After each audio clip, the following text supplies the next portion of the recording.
Hello everybody and welcome to Drydock episode 116.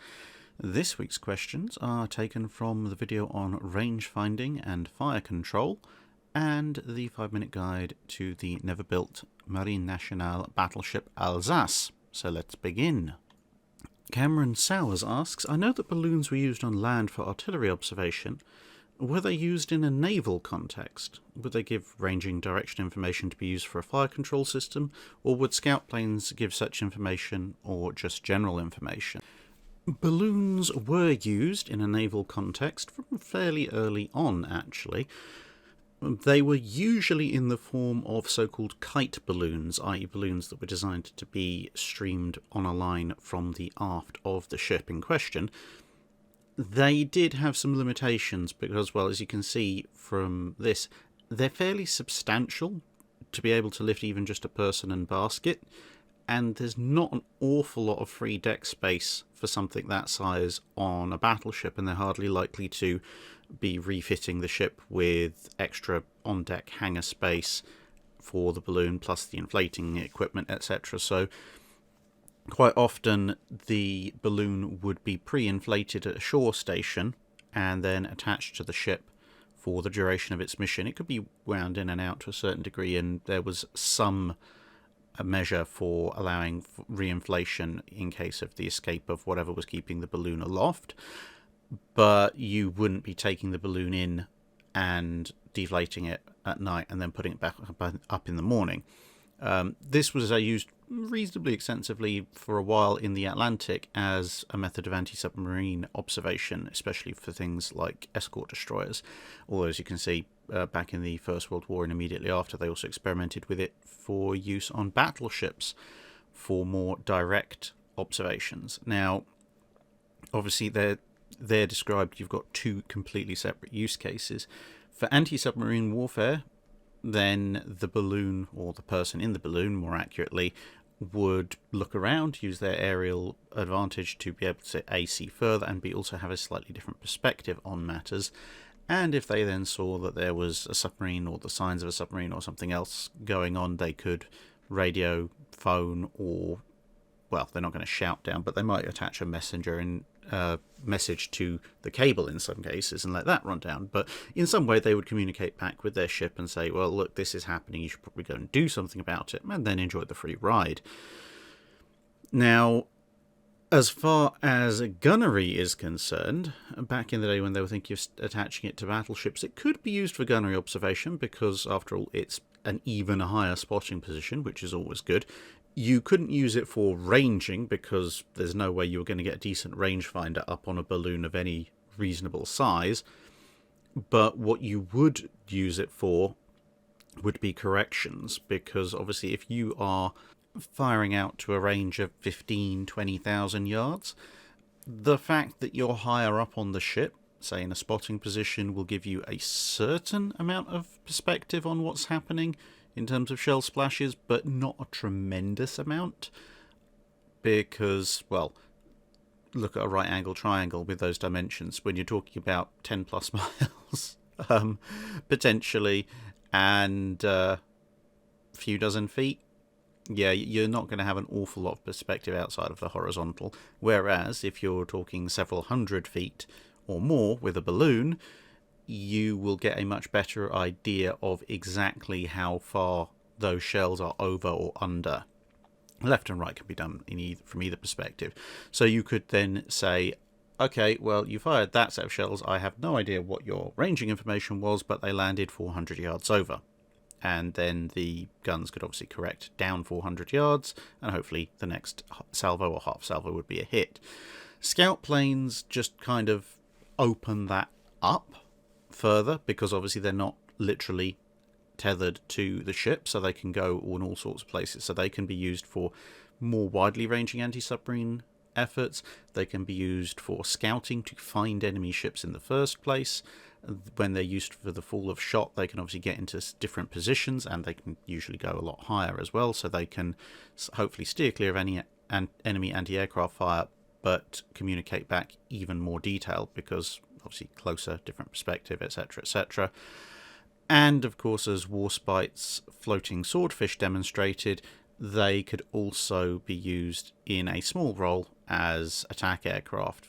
So if you load up your observation craft with a few small anti-submarine weapons, then if it spots a submarine, it can also attack said submarine, which might be of quite a bit of benefit, especially if the aircraft's launching platform is something like a cruiser or a battleship that doesn't tend to lend itself very well to direct anti-submarine warfare.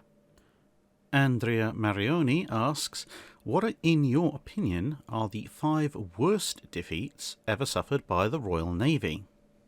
Now, that is a rather interesting question, because you can look at what constitutes the worst defeat from a number of perspectives. I don't tend to look at worst defeats from a perspective of absolute number of enemy ships destroyed or sunk, although some worst defeats can involve that. It's more for me, what were the strategic implications if there was a massive, very, very bad follow-on to that defeat.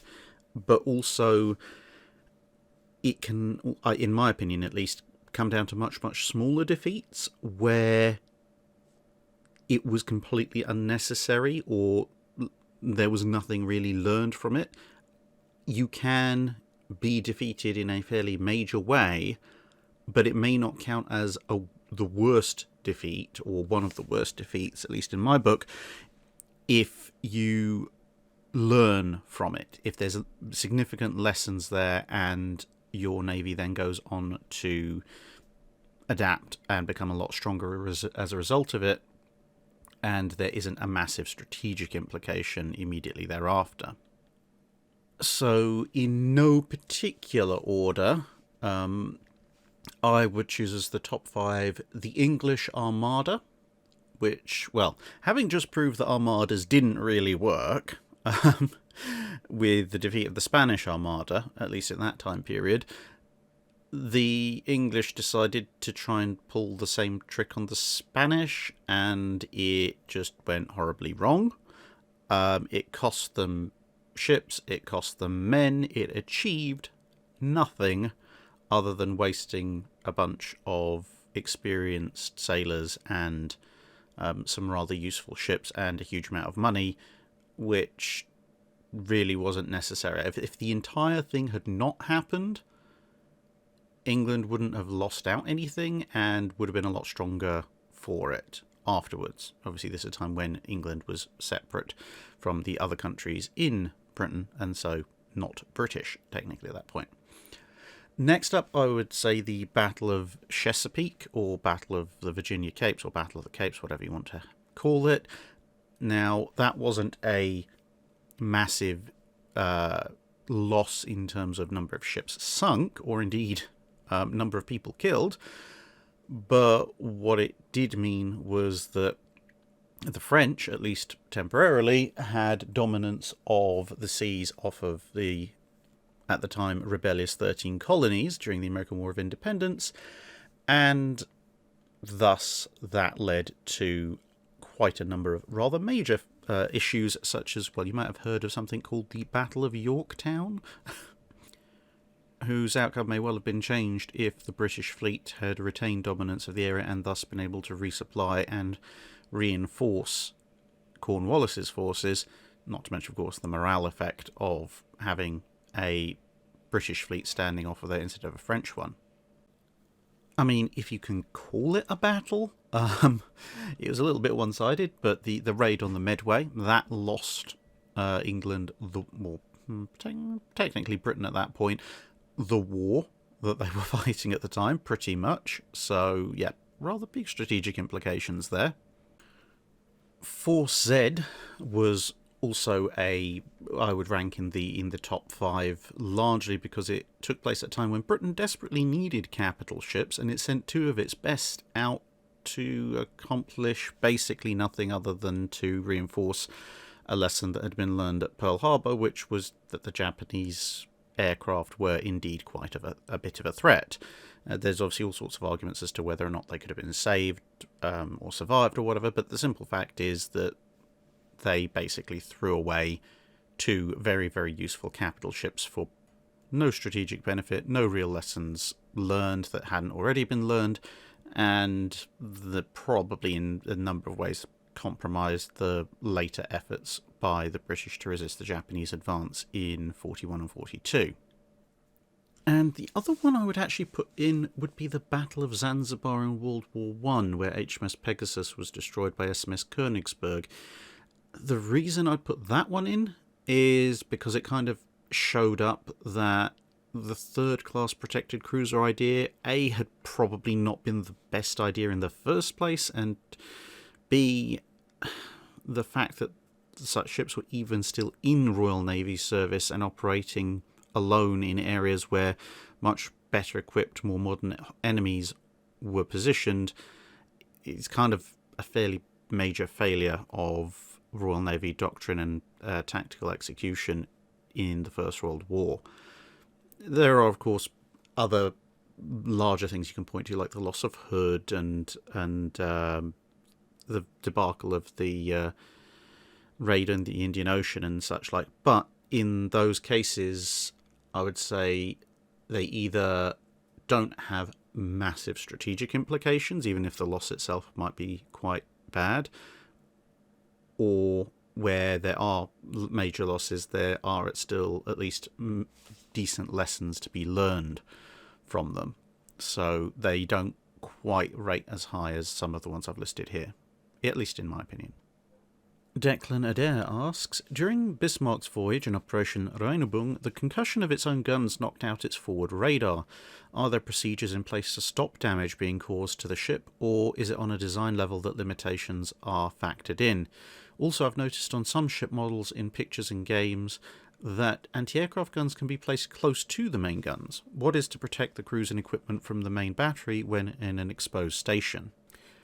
There's two elements to the question there. So in terms of procedures in place to stop damage being caused to the ship by its own main battery, there's a limited amount you can do. Now, obviously designers don't want a ship to cause damage to itself by firing, but big guns carry very large charges, and that results in an awful lot of blast and shock effects when you fire them.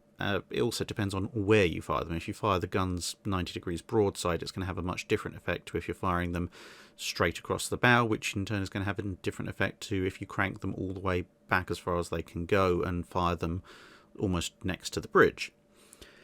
Now, when it comes to that, within as much as they can do, and bearing in mind this is in an era before computer modelling, so high detailed modelling of exactly what pressure effects a gun is going to generate was not within their capability, although they had other methods to compensate for it. They would try to ensure that such things didn't occur, but sometimes they'd get the calculations of the pressure wave and the shock wave wrong. That could happen. Alternatively, sometimes they would misunderstand how durable or not durable a certain piece of equipment was. And sometimes there were very complicated effects involved with regards to how that blast wave ricocheted and reverberated and moved across and through the ship. So you can look at, say, the Nelson class. They were designed, obviously, not to blow their own bridge tower out every time they fired, but they found if at certain bearings the blast wave of the 16-inch guns was causing some rather nasty damage, shattered windows and such like, and it required a whole series of increasingly complex blast deflectors to deal with that. Bismarck, obviously, they thought the radar would withstand the shock of firing. It didn't. And there's various reasons why that probably occurred. And the second part of your question, in terms of anti-aircraft guns, is kind of related in that if you are operating your anti-aircraft weaponry, chances are you're not operating your main guns, and vice versa. Unless, of course, you're Yamato. And with the proliferation of anti-aircraft guns in the mid to latter stages of World War II, large areas of the ship's decks were originally kept clear, specifically because of blast effects of the main battery. But once all the normal spaces, usually amidships, had been filled up with anti-aircraft guns, if you needed more, you don't really have much of a choice other than to put them in what potentially could be the blast effect of your main battery, or even the secondary battery, to be honest. And they try and steer away as much as they can, so that's why if you look at the US battleships, for instance, you'll see that there'll be AA guns perched right on the prow and right on the stern, but not necessarily right up close.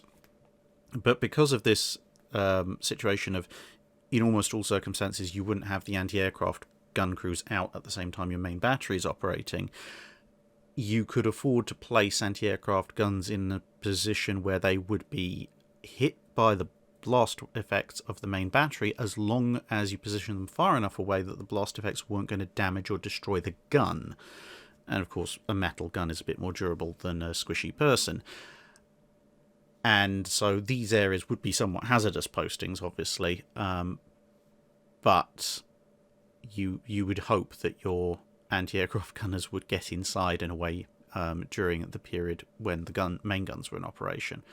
And I mean, there was therefore a technical weakness of a number of ships where their anti-aircraft firepower might be radically reduced if you also engage them in a surface engagement at the same time. But trying to coordinate and time that and make sure there wasn't any friendly fire incidents would be quite the feat. Remus King of Rome 5 asks, how complex and error-prone are fire control systems? Give me wire, radar or guided missiles any day. Surely these missiles could have been built in World War II. Well, my response to that is kind of yes, but also no. The thing is, the ability to manufacture a short-range missile or glide bomb was certainly within the full capabilities of the World War II powers. The guidance part is a bit more difficult. You effectively had two options when it came to guidance. You could either wire guide it, I literally spool out a couple of control cables behind and pilot it like a highly explosive model aircraft, or you could use radio to basically do the same thing, only without the physical connection. The main problem was that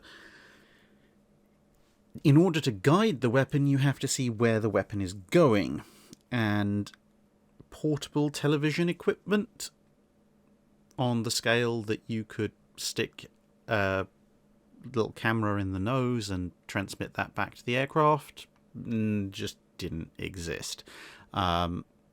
You've also got, theoretically, as you said, things like radar or other systems.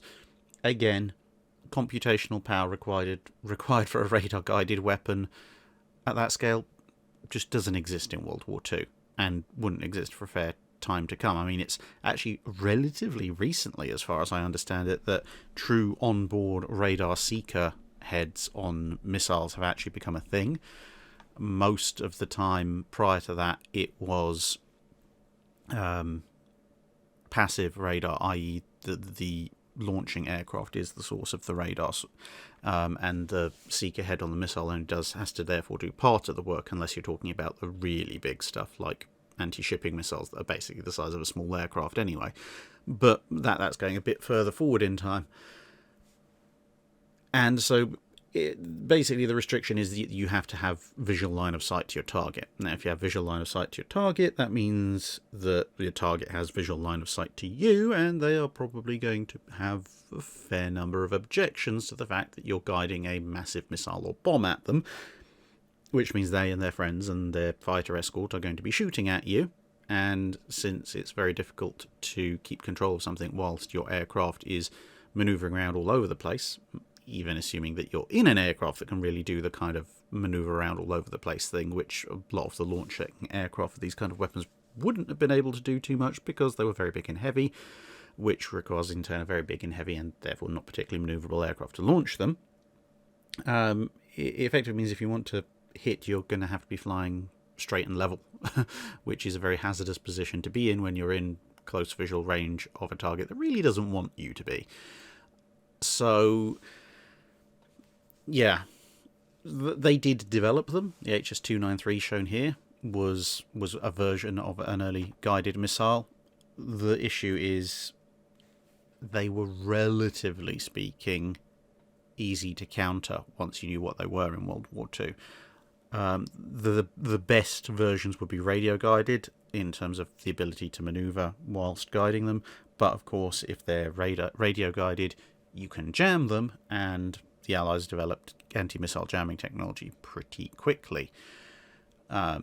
So yeah, there is a lot of limitations to going with that kind of weaponry in World War II, and even then the technology to put all that stuff together was really only coming to the fore right at the end of World War II rather than at the beginning. So unfortunately, guns and radar-guided guns are pretty much the way to go for most of World War II until aircraft come along, and then it's aircraft and guns and radar-guided guns, and a lot of very precise visual sighting. Calvin Green 90 asks, in design terms of the treaty era of the US and British navies, if they were given access to an unlimited supply of structural aluminium, or aluminum, without the cost difference between it and steel being an issue, what would the resulting battleships and cruisers look like? Well, putting aside the obvious structural and safety issues that having a fully aluminium superstructure might otherwise entail, and just assuming that they're going to go with it, the overall mass and weight of a superstructure on a treaty-era ship, averaging out across quite a number of different classes, appears to be somewhere in the region of 4 to 7% of the ship's total displacement, with the displacement of a battleship least affected and the displacement of cruisers somewhat more affected. Presumably because, well, on a battleship, a greater proportion of its displacement is taken up by other things like armour.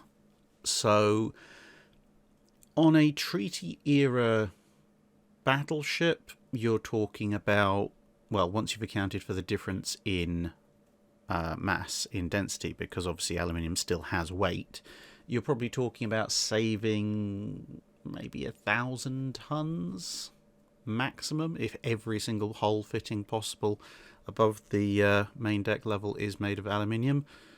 On a cruiser, maybe saving 400 to 500 tons. Now, that's a fair amount of weight to save, actually, on those respective ships. The thing is that on the treaty-era cruisers and battleships, it's not quite enough to fit an extra turret. That was my first immediate thought, would be they'd just stick some more guns on it.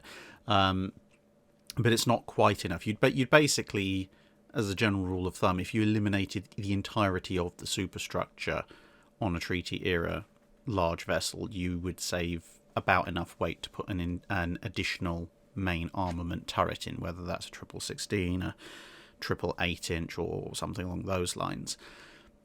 For ships that are armed with twin turrets, obviously their individual weight is lower, so you might, with that kind of weight saving, just about be able to fit another twin turret in, or indeed upgrade to triples. So, for example, if the Royal Navy wanted to invest in a 888-inch design, that you could maybe refit the counties with, or well, build the counties with 3 888-inch instead of 4 twins, or maybe go Nevada style and have triples underneath twins for 10 guns. That would be the kind of weight saving you'd be able to make. And bear in mind, during the treaty era, we're talking about sort of the appreciation of just how dangerous aircraft were really wasn't there. So whilst it might be tempting to say, oh yes, we'll just cover the place in 20 and 40mm guns, realistically, it's probably not going to happen. You might get a few additional secondary battery guns, obviously a lot of those being dual purpose, which to be honest is more likely, because with a lot of the treaty era ships carrying triple or quad turrets, yeah, I think beefing up the secondary battery is probably more likely. So say for a King George V, they might get an additional pair of 5.25s. There might be 2 or 3 extra mounts of 5-inch 38 for a US battleship, and equivalent anti-aircraft firepower for, anti-aircraft and anti-surface firepower for various cruisers. The only potential other upgrade, as I say, would be to maybe for twin turrets to be upgraded to triples. I don't think triples would be upgraded to quads generally, because there were an awful lot of issues getting quad turrets to work. They were very rare for a reason, and even then a lot of them had issues. For ships that are already carrying a 3 triple layout, like the New Orleans class or the North Carolina class, the other temptation might be to go in for more armour, because, as we've discussed previously, one of the major limitations of the treaty requirements was that with the evolution of various design needs, it was very difficult to put quite as much armour as people would have liked. So, for example, if, say, Wichita had been built with an aluminium superstructure, it may not have had the stability and deep displacement issues that it historically had. And when you look at the protection on Wichita, it's considerably better than most other treaty-era heavy cruisers. So I would say, something like Wichita in terms of the balance of speed, protection, and firepower would probably become the standard for heavy cruisers. And you'd probably see various capital ships towards the end of the treaty era being designed with perhaps a little bit more balance in terms of the protection. So North Carolina's probably be carrying more armour.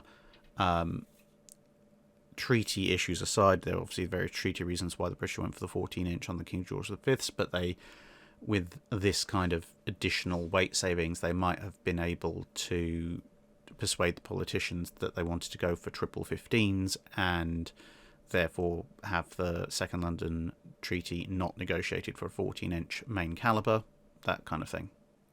Santiago Trujillo Tobon asks, if war had actually started when everyone thought it would, and he suggests a date of 1944, how different would the major navies be in terms of capabilities and ships as compared to what they were in real life? And I'm using the wonderfully photoshopped image of Vanguard to represent a lion here. Now, obviously everybody would have more ships, and older ships would have been retired. However, in terms of what their capabilities would be, well, that's kind of a whole like Wednesday video in and of itself, trying to go through effectively a 5-year projected building program for what the 6 biggest navies affected, or 7 if you count the Russians. Yeah, that's a huge video subject. But in terms of, I suppose, who benefits the best, who benefits the least, the biggest winners are probably Britain and France of that, and the Axis powers actually probably lose out the most. Now, the reason I say that is, for America, it doesn't make a massive amount of difference. If anything, the US Navy might actually start off a war in 1944 somewhat smaller, because the US shipyards, etc., being so far away from the active combat theatres, weren't really that affected by the war. And of course, the American economy was very big and could afford to spend lots of money on lots of ships. So American shipbuilding efforts were cranked up by war demands, but that's pretty much all the real effect on them. So yeah, if anything, a later war start means that compared to what the US Navy's strength was in 1944, the US Navy might actually be slightly smaller. If you look at the German Navy, the Kriegsmarine, they would have got a few more ships in service. They would have maybe completed the Admiral Hippers. They would have made some starts on the Z plan. The H-39s probably would be in service, but they're not really going to be accomplishing all that much more. Their later designs physically could be built in certain shipyards. In fact, pretty much all of their shipyards. They might have started work on, say, the O-class battle cruisers, the next generation of cruisers, but Germany's economy was, shall we say, not the most stable or well thought out. So if you give them another 5 years without a war, without the ability to loot various European countries for all they're worth, yeah, I think the German building program probably would have started to slow down quite significantly, especially when it came to the naval aspect of things. Although I suppose eventually they would have completed Graf Zeppelin, so there is that. The Italians were kind of on a steady upward climb, so they'd expand their navy to a certain amount, but their sort of Littorio follow-on designs, etc., would probably still be in the process of building. They might have a couple of carrier conversions up and running. The Japanese, obviously, they would have completed more Yamato class, they would have completed more carriers, they would have started probably work on the Super Yamatos. But it was costing Japan an awful lot of money, and to be perfectly honest, if the war doesn't start officially until 1944, they probably run out of oil a long time before that, because the US embargoing them on oil was not a part of the war. That was their pre-war thing that actually, well, it triggered the Japanese in many ways to declaring war. The French, on the other hand, they get, in terms of capital ships, so capital ship is kind of the overview for this 5-minute explanation. They win in a big way because they'll get the Richelieus completed, Richelieu and Jean Bart, Clemenceau and Gascogne probably also, Alsace probably still building, maybe launched and in the process of commissioning. They'd have the Joffre class would just about be in service, so rather than having a navy that consists of basically Dunkirk and Strasbourg and a bunch of World War One almost cast-offs, the French would actually have a nice solid core of modern capital ships and a couple of carriers to their name. And to say that the British would be the ones who win out the most, because the British building plans, they assumed war would start in sort of 42, 43, had an awful lot of ambition, and they actually have the economy and shipbuilding industry to provide that. Again, just looking at capital ships, they had plans for much bigger carriers, they had plans to build 6 Lion-class battleships, and also possibly also go for Vanguard. So if you look at them, rather than having, again, some ex-World War One ships, some modernised ships, and the King George V gradually trickling in, plus Nelson and Rodney, you'd have the full King George V class, hopefully with most of the gun issues working out. You'd pretty much have the full Lion class, so you'd have 11 modern battleships, plus modernised Hood, Renown, Repulse, modernised Queen Elizabeths, probably modernised Nelson and Rodney as well. The R class would have been retired. And between that and the carriers they were planning to build, the Royal Navy would have been in a much, much, much, much better position vis-a-vis going to war with someone like Germany or Italy. I believe this is pronounced Dechan Gabrovsek. Apologies if I got that horribly wrong. But he asks, how much were shipyards affected after the Washington Naval Treaty? Generally speaking, very, very badly, along with most of the rest of the naval infrastructure industry. As I've discussed in previous videos, when it comes to things like warship building, shipyards, and the associated gun foundries, armour foundries, etc., they rely on a continuous, steady stream of work, because without that, there's no reason to keep people around. They can't make any money, they make losses, and thus they fold, and they're not easy to re-establish. When you look at the pre-World War One and World War One situation for shipyards, it was actually relatively good. Pre-World War One, in the sort of the bigger navies, bigger countries where a lot of this, the effects were majorly felt, things like the USA, the UK, and even to an extent Germany. I mean, Germany obviously really got hit badly by the treaty era system, but not so much the Washington Treaty, because they weren't part of that. They got hit by Versailles. You would have multiple classes of ships. So you have battleships, cruisers and destroyers, although maybe in the US case mostly battleships, being laid down year after year. And because these ships take multiple years to construct, in the case of large capital ships, that means that in, say, a 2 to 3 year construction cycle, if you're laying down 2 ships a year, that means you're keeping 6, maybe 8 shipyard slipways occupied. If you're launching 4 capital ships a year, that means you're talking about maybe 12 to 16 slipways occupied at any given period, just with battleships. And that's not counting foreign ships you might be building. It's not counting not necessarily the slipways, but the dry docks that would be taken up with maintenance, refit and repair for the existing fleet, and bearing in mind at that point you're talking about fleets of dozens of capital ships, so there would be a lot of work going. Post-Washington, once you've cleared out the conversions and the ships like the Nelson, Colorado and Nagato classes that were allowed by the treaty itself, there's no capital ship construction. There's some heavy cruiser construction, but shipyards were already building cruisers before that, for the most part.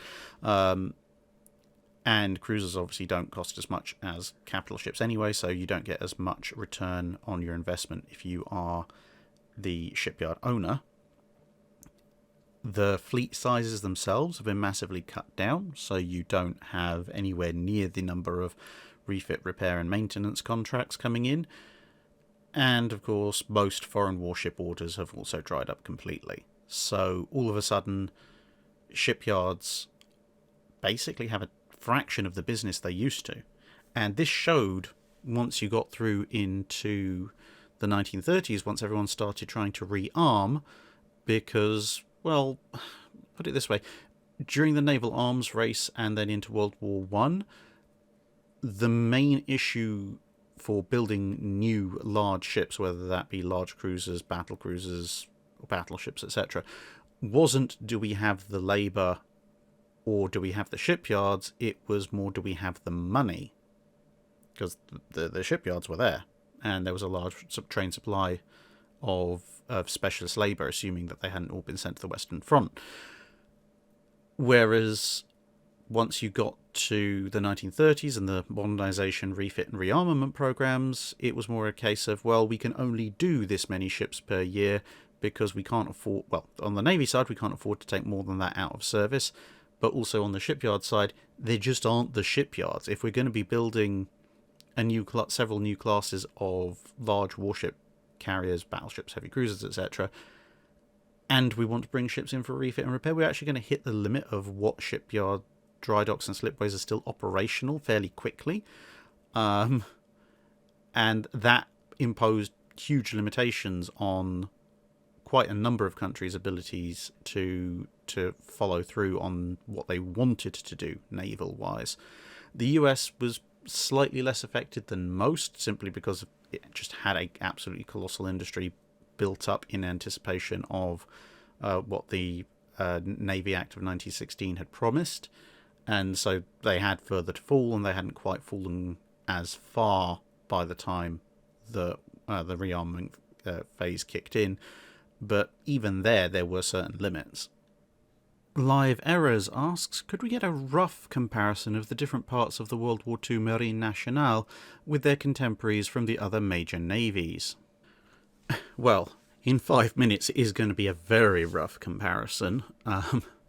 So let's try, broadly speaking, going through the various major classes of vessel as they existed in 1939, 1940. So, carriers, that's an easy one. Awful. They had the Bern. They probably wish they didn't. They had the Joffre class under construction, which would have been interesting and relatively capable carriers for what they were, but they never completed them. So that was easy. Battle cruisers. Battle cruisers, battleships, might as well conflate the two. They had the Britannias retained without much in the way of modernisation, and, well, they weren't really very good. When you compare them to what everyone else had done with their World War I ships, the Italians obviously massively modernised, the British had part modernised, as well as done some relatively major refits earlier on in the interwar period. The US Navy had, to an extent, modernised and refitted its standard types. So yeah, the Britannias were really at the short end of the stick. I mean, I suppose they were superior to Schlesien and Schleswig-Holstein, but that's not exactly a very high bar to clear. I mean, even the Soviets had managed to pull off some rather crazy changes to however you pronounce October Revolution in Russian. On the other hand, they had Dunkirk and Strasbourg. Strasbourg especially, which had been up-armoured somewhat in construction, pretty capable, fast capital ships, actually. Yeah, the gun caliber wasn't that much to write home about, but they were fairly high velocity. So, in terms of the smaller end of capital ships, you've really only got the Scharnhorsts and the modernised World War Ones to compare to. Probably really only the Scharnhorsts at that point, maybe the refitted Congos. At which point, Strasbourg at least definitely stands up pretty good comparison-wise. Firepower, it's probably got a slight advantage over the Scharnhorsts. Probably about on a par, maybe a smaller advantage against the Congos. Okay, fair enough, the armour protection still isn't massively great, but speed is good. It's arguably, having not so good armour protection doesn't really disadvantage you against the Congos all that much, although the Scharnhorst could take a bit more of a battering. So pretty decent there. And in terms of the large capital units, obviously they didn't quite get to complete them in time, but you had Richelieu and Jean Bart, the Richelieu class. They're pretty good, pretty solid. Fast, well protected, pretty well armed once they'd solved the problems of the shells blowing up in their own barrels. A lot of the other issues were more associated with the fact that, say, they weren't completed in time, but as a design, if you stack Richelieu up against North Carolina, King George V, Bismarck, Littorio, they're pretty solid and competitive. Now, running a bit short on time, having gone through that bit, but cruiser-wise, in the heavy cruisers, the Marine Nationale is all over the place. On the one hand, they've got the Duquesne class, which is just no. On the other hand, they have the Algerie, which is pretty nice. And they have some pretty nice designs on the stocks as well. So quite the broad range, I would say, in the heavy cruiser department. In terms of light cruisers, they only have one class of modern light cruisers, the La Galissonière, I think, class.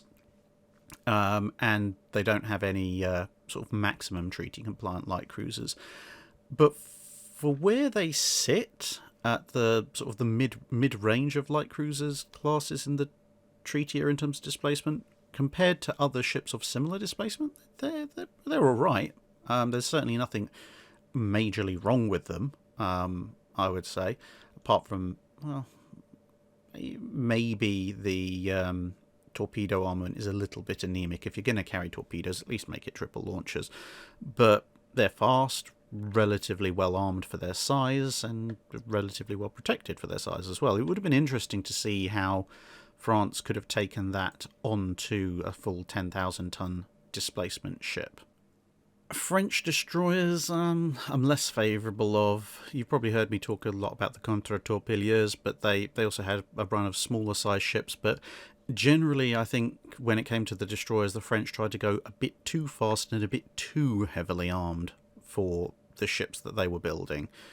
They had big guns and high top speeds, obviously, but yeah, they didn't quite work out as well as it probably could have done if they'd been a little bit more restrained in the way that they'd built their vessels. Some of the smaller destroyers weren't too bad in that respect, but yeah, I don't have too much time for the contre-torpilleurs, I'm afraid, in a matchup against a similar displacement's worth of Tribals, Els, Fletchers, or Cagueros. The other navies are probably going to have the bit of an advantage there. And finally, for the purpose of this speed run, French submarines, by and large, were decent, if generally somewhat old. The French submarine fleet was a little bit out of date compared to some other submarine fleets going into World War II. But they gave fairly decent service. They had strengths and weaknesses, but I wouldn't characterise them as particularly stand out or particularly awful taken as a whole. There were one or two classes you could point to and say, actually, that's pretty decent. Equally, you could point to a couple of classes and say, actually, what were you thinking? But overall, as a submarine service, I don't think the French submarines particularly, I'd say on average, particularly much better or much worse than anybody else's. Trevorius asks a fairly long question that basically amounts to, with destroyers having significant stability issues when they're trying to mount a sufficient number of guns and torpedoes high up in the ship, and obviously carrying quite a lot of explosives in the form of torpedoes, their fuel, depth charges, ammunition, etc., on not a lot of armour. What about designing a trimaran destroyer where you can put all the horrible volatile explosive-y stuff in the outriggers, and thus with the increased stability as well afford more guns and such like on the centre hull of the ship? And just before I go on with the main answer, he does acknowledge that, well, the fact that people didn't do it is probably means that there's a good reason for why.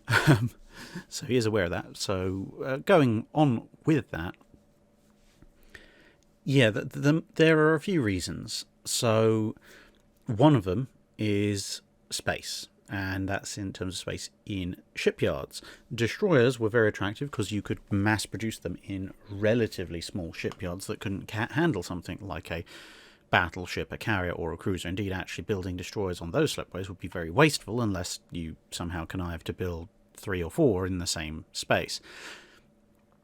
So, and you see this actually with things like, say, the weapon class versus the battle class. The weapon class specifically being a diminutive designed to be capable of being built in very small shipyards, and the battle class being sort of a full-sized version that needed a slightly larger degree of shipyard to actually construct. Now, if you add outriggers, making the ship considerably wider, that actually rules out an awful lot of slipways and building yards that could otherwise build a destroyer from being able to actually construct one, which cuts down on the number of destroyers you can actually build, which is obviously a bad thing. Because it's not just about building, it's also about where you can service, repair, and maintain them. Next is agility. Now, fair enough, there were some destroyers that were pretty awful when it came to agility, but destroyers were supposed to be fast and agile.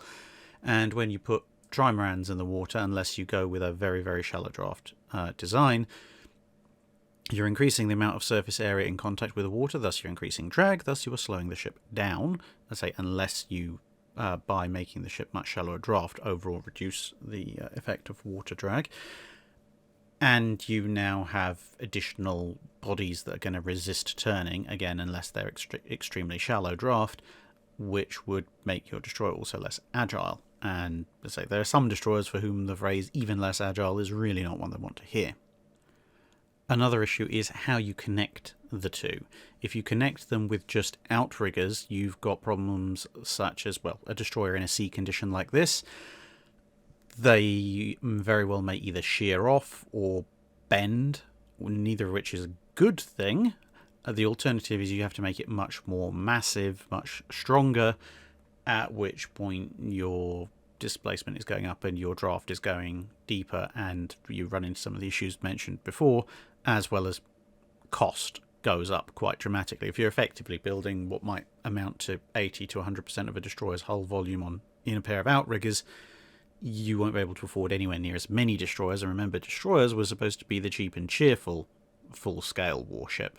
Anything below that wasn't, for a lot of the time in the early 20th century, wasn't considered really a full-on warship. It couldn't engage all kinds of targets, sloops and frigates, destroyer escorts, etc., that kind of stuff.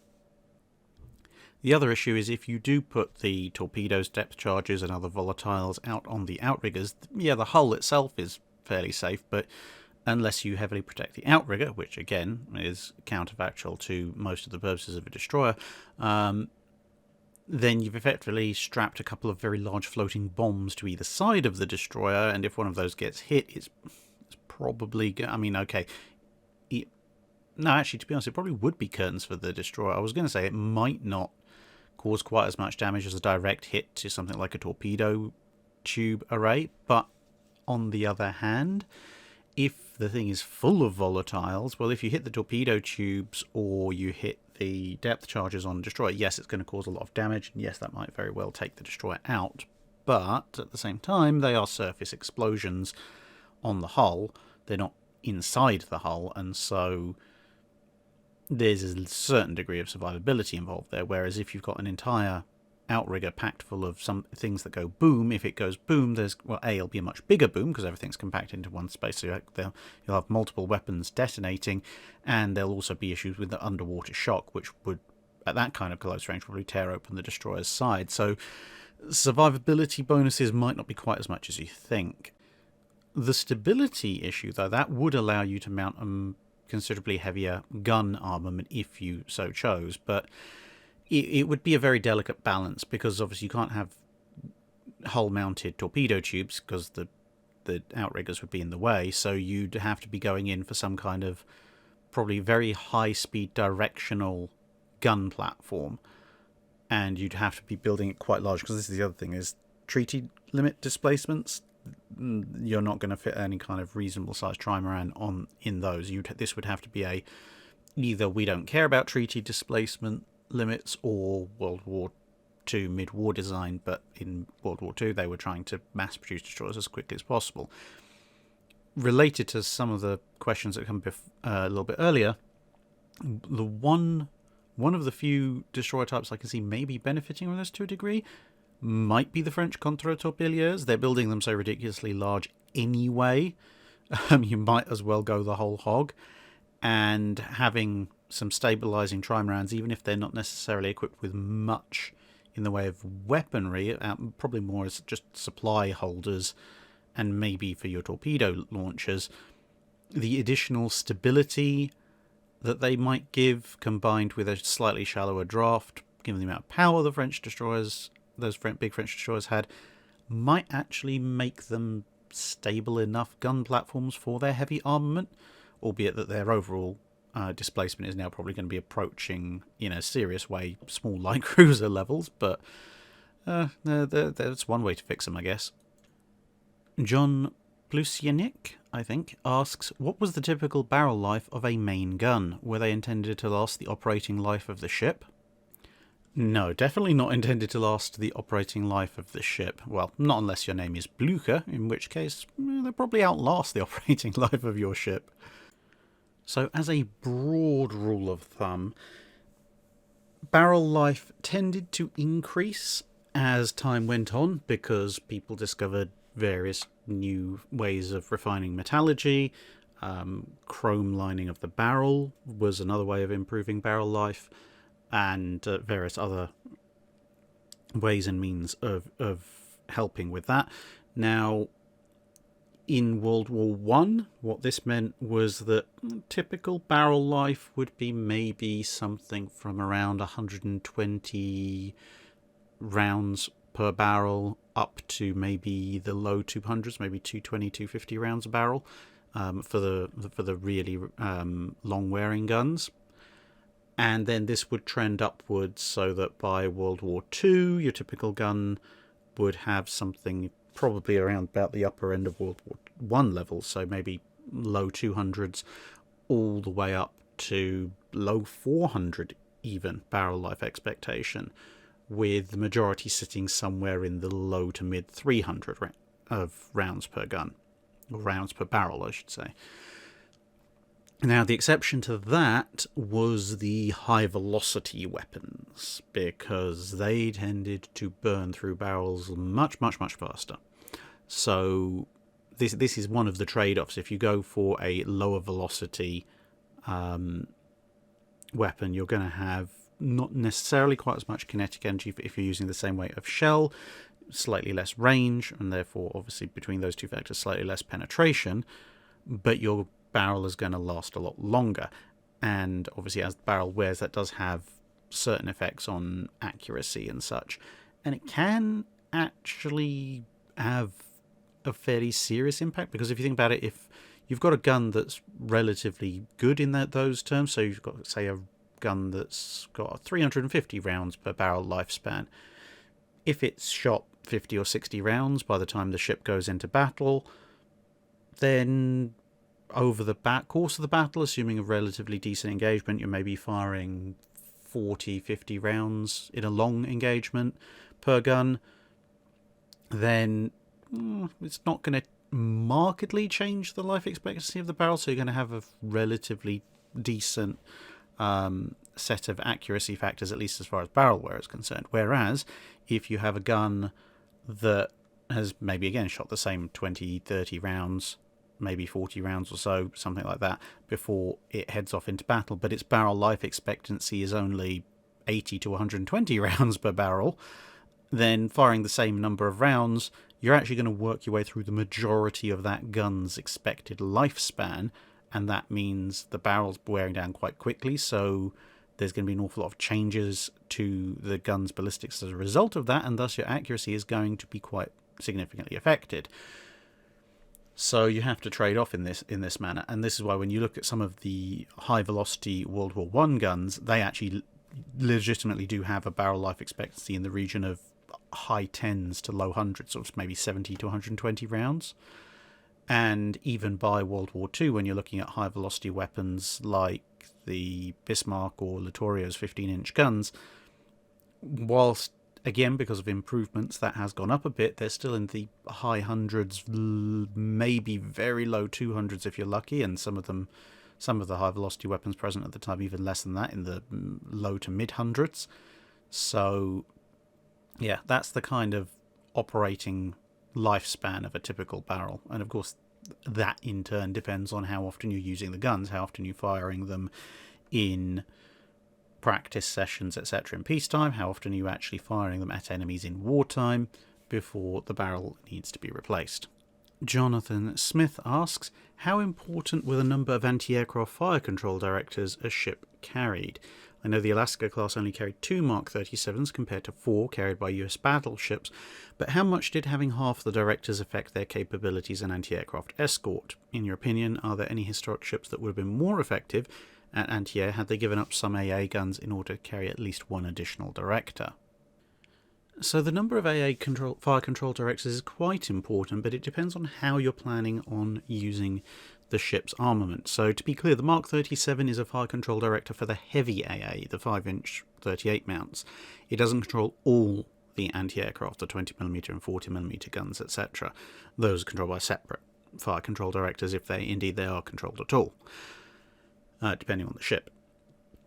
So having 2 instead of 4 obviously means half as many directors. Now the thing is, with the AA fire control directors, they only cover certain arcs, and they can obviously only engage one target at a time. So what it comes down to is, how many targets do you intend to be engaging at any one time with your heavy anti-aircraft battery? If, for example, you think that like you have with the Alaskas, you have 2 fire control directors controlling 12 guns in 6 turrets, so notionally, let's say an even split 3 guns per director directed at 2 separate targets.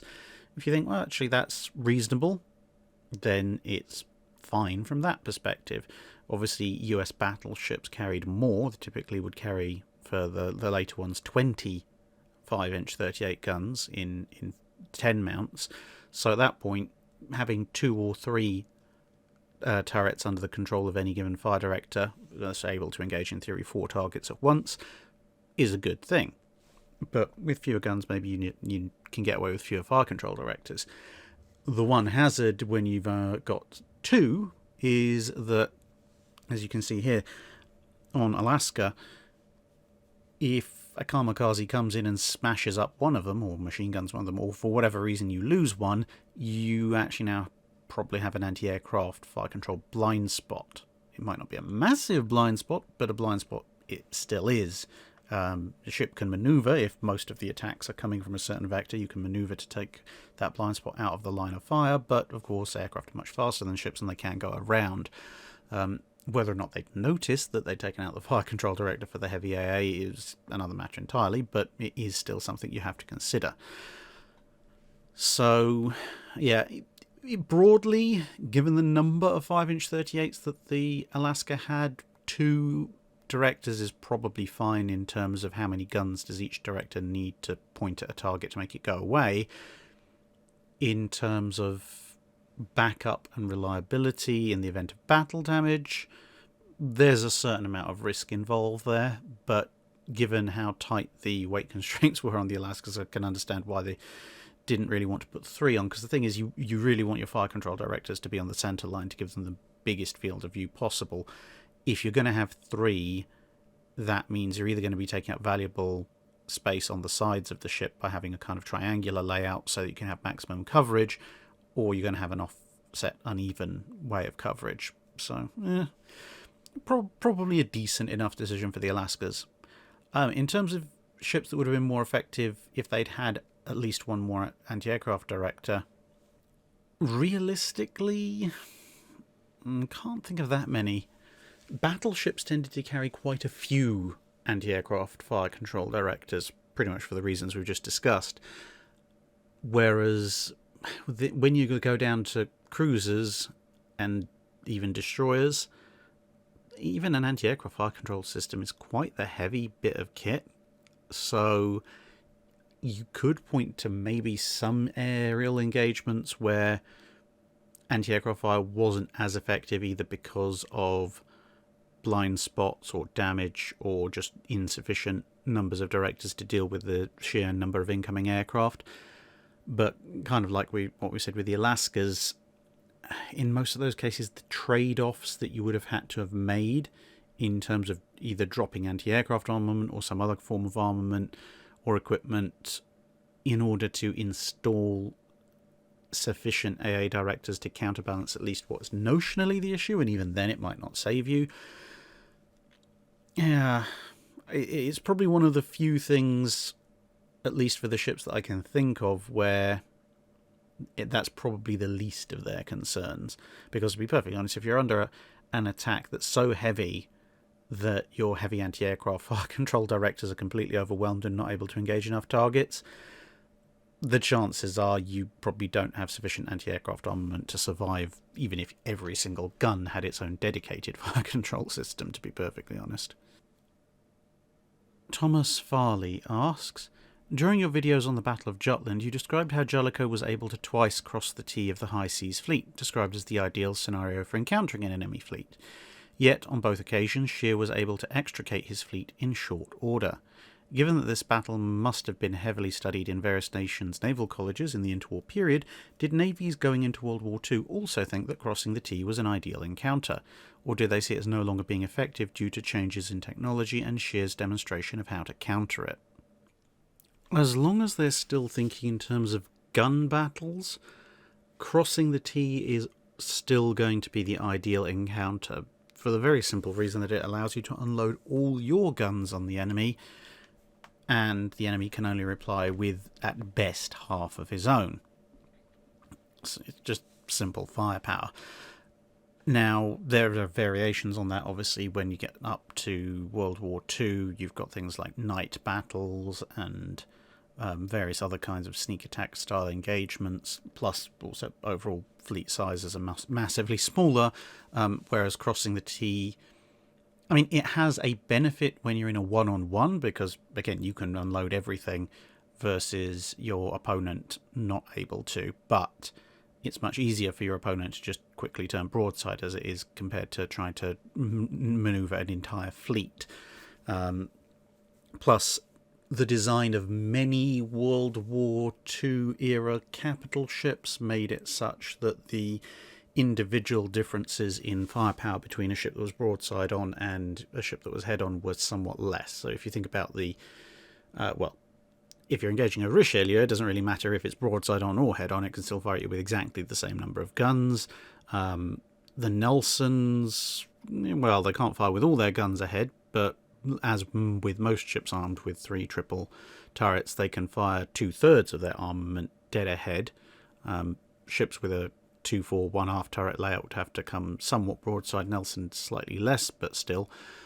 King George V, they can fire 6 out of their 10 guns straight ahead forward. It's only, I'm saying, everyone, North Carolina, and South Dakotas, Iowas, Littorios, Yamato, etc., they can all fire 2/3 of their main guns forward.